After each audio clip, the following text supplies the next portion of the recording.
Ini lebih simpel bagi teman-teman pemula yang baru saja mau ya mengawali usaha online ya. Jadi kalau misalnya kita hanya ngambil barang dari supplier, kemudian kita mengambil margin tertentu, itu cenderung lebih tidak ribet lah kalau misalnya kita harus produksi sendiri. Dan resikonya juga sangat kecil ya, atau relatif lebih kecil lah dibanding kalau kita produksi sendiri. Assalamualaikum warahmatullahi wabarakatuh. Apa kabar teman-teman semua? Senang sekali saya Iswadi Suhari kembali menjumpai teman-teman semua di rubrik Ngomset, ngobrol manfaat seputar omset. Balik lagi di Ngomset, ngobrol manfaat seputar omset bersama saya Iswadi Suhari. Dan bagaimana teman-teman, apakah sudah menentukan produk apa yang akan dijual secara online?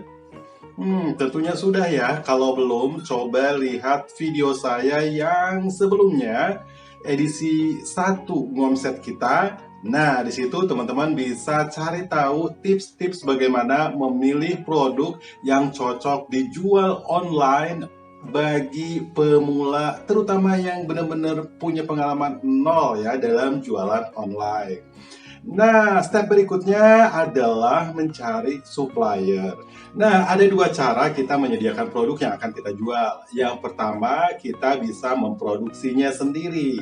Nah, untuk pilihan yang satu ini, tentunya kita harus mencari bahan-bahan yang kira-kira murah sehingga cost atau biaya produksinya menjadi rendah. Tapi itu bukan pembahasan pada kesempatan kali ini ya. Karena di kesempatan kali ini, di edisi Ngomset yang kedua ini, saya akan membahas mencari supplier saja. Ini lebih simpel bagi teman-teman pemula yang baru saja mau ya mengawali usaha online ya. Jadi kalau misalnya kita hanya ngambil barang dari supplier, kemudian kita mengambil margin tertentu, itu cenderung lebih tidak ribet lah kalau misalnya kita harus produksi sendiri. Dan resikonya juga sangat kecil ya, atau relatif lebih kecil lah dibanding kalau kita produksi sendiri. Kalau produksi sendiri untuk menekan cost yang rendah, kita harus produksi yang banyak ya kan. Tapi kalau misalnya kita ngambil dari supplier, kita bisa coba-coba dulu, beli sedikit dulu, bahkan tidak membeli pun kita bisa menjualnya secara online, baik itu secara dropship, reseller, ataupun mungkin reseller tapi di awal-awal kita nggak ngambil dulu ya, nanti kita akan bahas. Nah teman-teman, bagaimana kita mencari supplier? Kalau kita pemula tentunya bingung dong ya. Bagaimana kita mencari supplier sehingga kita juga bisa bersaing dengan pemain-pemain lama yang pastinya sudah jago ya jualan di marketplace. Nah, ada beberapa tips yang bisa teman-teman gunakan kalau sudah menentukan produk yang ingin dijual dan sudah berada di tahap yang kedua, yaitu mencari supplier yang akan yang akan menyuplai lah ya pastinya produk yang akan kita jual. Nah, tips yang pertama bagaimana kita menemukan supplier adalah dengan cara jelalatan. Ya, dengan cara jelalatan. Ini juga saya lakukan ya. Jelalatan itu baik bisa disengaja maupun tidak disengaja ya. Yang disengaja kita menyengajakan diri mencari tempat-tempat yang mungkin kita tahu di situ ada ada penjual-penjual atau ada pabrik-pabrik ataupun mungkin workshop-workshop yang memproduksi produk yang akan kita jual. Nah, kalau misalnya kita memang sudah ada niatan untuk jualan online, cobalah untuk selalu jelalatan ya kalau misalnya ada kesempatan jalan-jalan ke berbagai tempat. Dan saya juga pernah mengalami hal ini, dan ternyata produk yang saya jual itu ada atau tersedia sangat dekat dengan tempat tinggal saya. Nah, waktu itu saya sering membeli roti ya, nganter anak dan istri saya, dan saya diam aja di mobil. Dan ketika saya diam aja di mobil, nungguin di mobil, itu tiba-tiba mata saya tertuju pada sebuah workshop atau sebuah bisa dibilang konveksi lah ya. dan di situ ada kesempatan untuk menjadi reseller.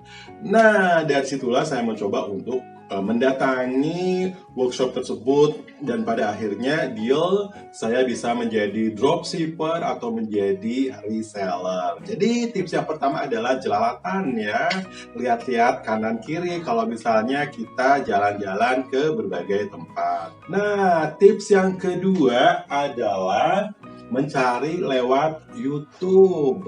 Nah, ini adalah cara yang sangat-sangat mudah ya. Kita nggak harus kemana-mana, tinggal ya pakai HP atau pakai laptop, kita sudah bisa mencari supplier yang kira-kira bisa kita coba untuk jual produknya.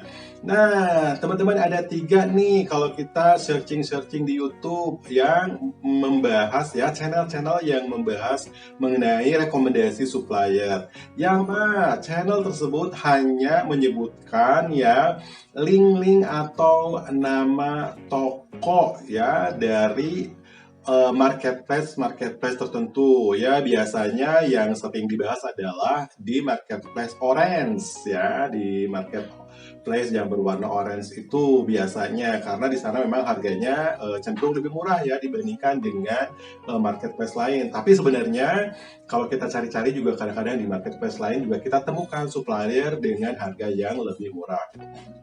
Nah, jadi dia hanya menginformasikan ini nih toko yang punya rating yang bagus, kemudian ulasan yang bagus, kemudian juga dilihat dari aktivitasnya, apakah dia sering online atau tidak. Nah, seperti itu ya, tanpa membuktikan secara langsung produk yang direkomendasikan ya. Jadi kalau misalnya teman-teman ke YouTube itu bisa search gitu ya, rekomendasi supplier daster gitu ya, rekomendasi supplier sendal anak, itu nanti akan muncul lah banyak yang membahas tentang rekomendasi supplier ya, yang bisa kita coba dan bisa kita lihat ya. Nah, tipe channel YouTube yang kedua yang membahas rekomendasi supplier adalah selain dia menyebutkan nama toko dan juga linknya dan juga membahas mengenai kualitas dari toko online tersebut, dia juga membeli produknya. Jadi dia membuktikan sendiri bagaimana kualitas dari produk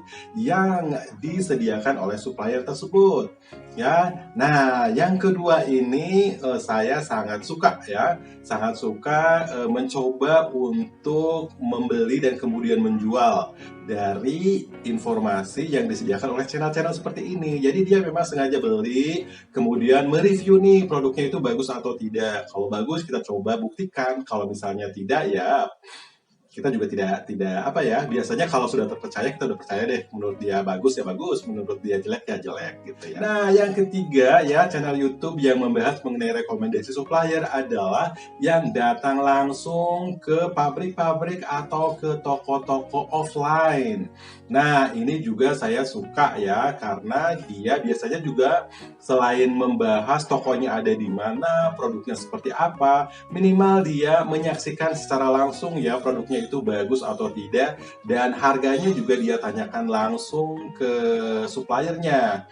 Kemudian juga biasanya dia menginformasikan kontak yang bisa kita hubungi ke suppliernya, dan kita coba untuk menghubunginya, dan biasanya mereka baik-baik ya. Dan biasanya kalau didatengin itu biasanya tokonya itu besar ya, atau supplier ini cukup besar ya, dan kadang-kadang dia kewalahan gitu ya kalau melayani order-order yang kecil. Tapi itu adalah satu opsi yang bisa kita pilih ya. Jadi sekali lagi ada 3 nih, ada yang cuma ya bilang-bilang ini dia nih tokonya bagus, ratingnya bagus gitu ya, tanpa membuktikan secara langsung produknya bagus atau tidak. Nah, yang kedua, channelnya membuktikan, dia beli sendiri tuh ya, dan kemudian dia review produknya bagus atau tidak. Kemudian yang ketiga, orang tersebut atau host dari channel tersebut datang langsung ke supplier atau ke toko ya, ke toko wholesale lah gitu ya, ke toko grosirnya, dan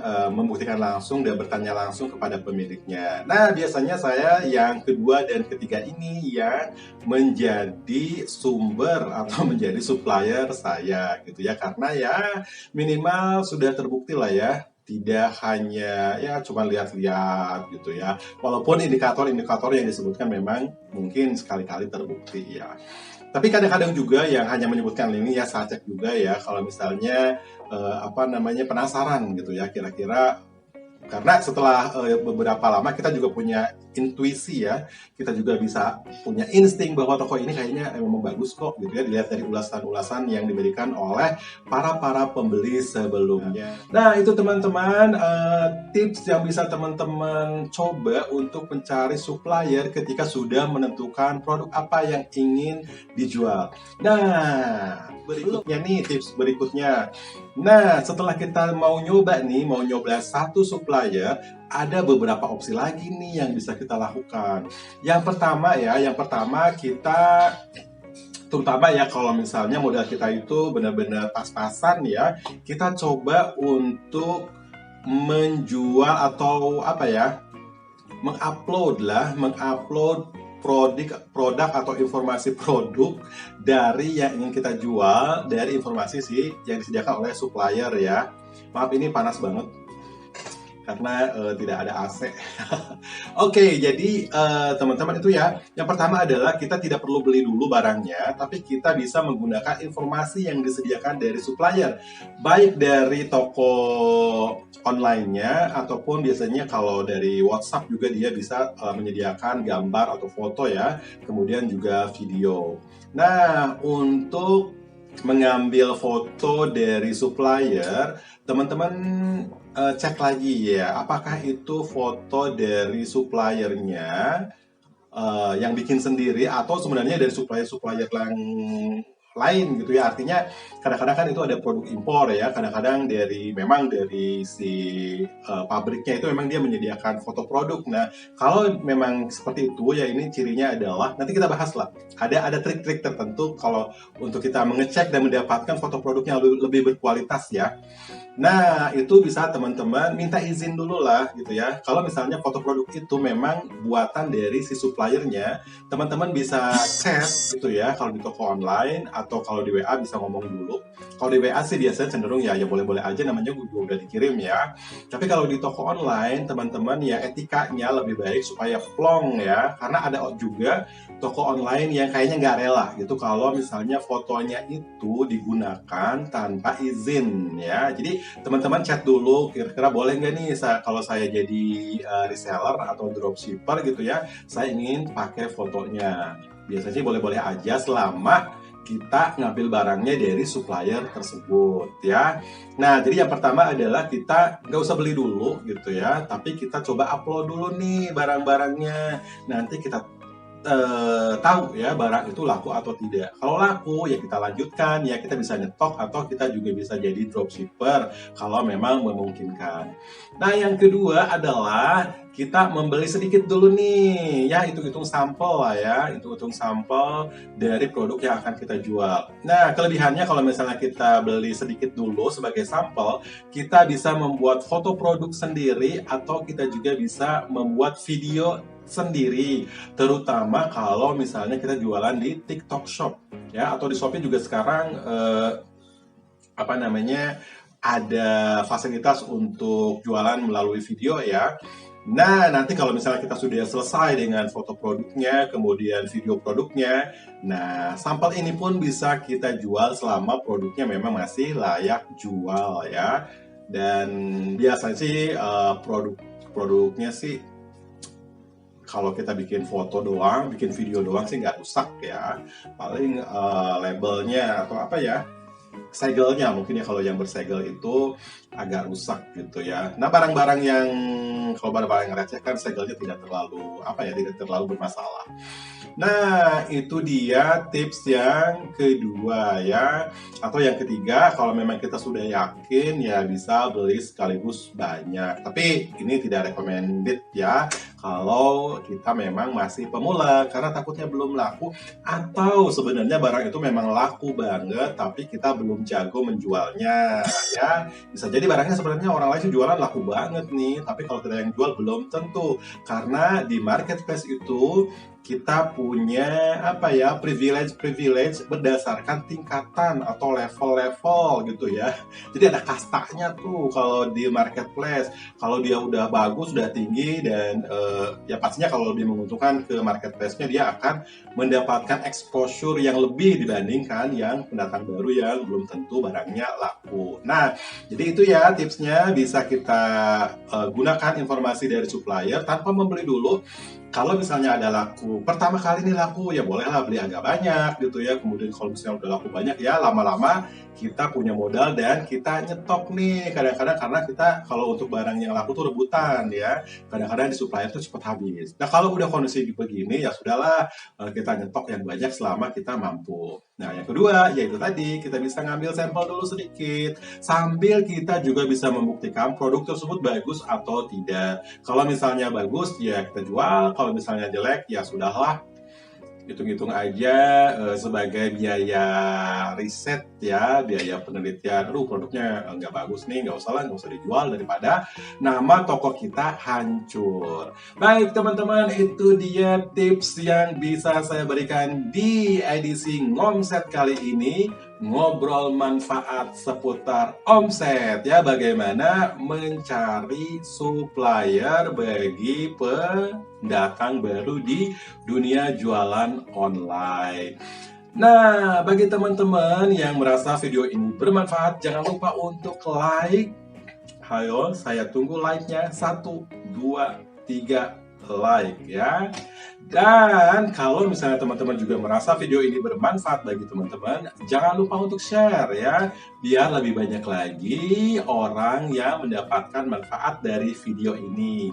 Dan yang belum subscribe, jangan lupa untuk subscribe, dan jangan lupa untuk nyalakan loncengnya agar tidak ketinggalan informasi-informasi dari pengalaman saya sendiri ya. Jadi sudah terbukti untuk saya. Kadang-kadang terbukti untuk saya tapi tidak tidak bekerja atau tidak terbukti untuk orang lain. Tapi setidaknya teman-teman bisa mencoba hal-hal yang pernah berhasil oleh orang lain. Baik teman-teman semua, salam sukses selalu. Semoga jualannya semakin lancar, semakin laris, dan salam sukses selalu. Semoga suatu saat kelak kita bisa mendapatkan kebebasan finansial. Amin. Wassalamualaikum warahmatullahi wabarakatuh. Bye-bye.